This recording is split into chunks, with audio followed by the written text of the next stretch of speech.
Mga lodi, sa luto ng ating tinola. So tara na, pwede na tayong kumain. So ngayon mga lodi, so magluto naman ako ng tinolang manok. So ilagay ko na itong mga ingredients. Ayan, sibuyas, bawang. Ayan, pagsabay-sabay na naman ko yan.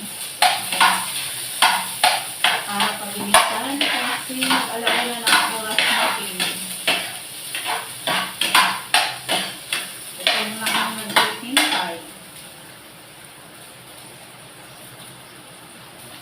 So ito na nga mga lodi, so ilagay ko na tong manok. Ayan.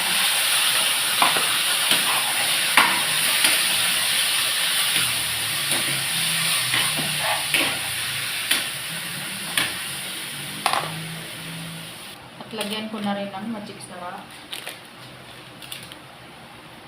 Pagkatapos niyan, so asin na naman.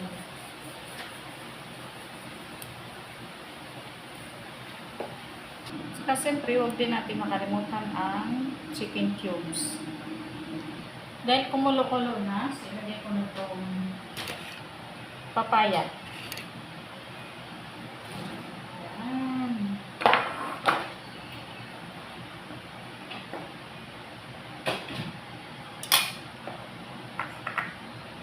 Dahil luto ng ating papaya at saka manok, so isunod ko na rin itong daming siling.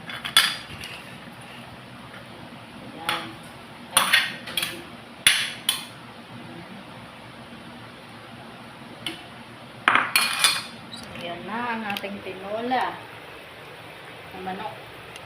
Tinolang manok. Kunti lang yung aking dahon ng sili kasi wala nang dahon ng sili sa garden.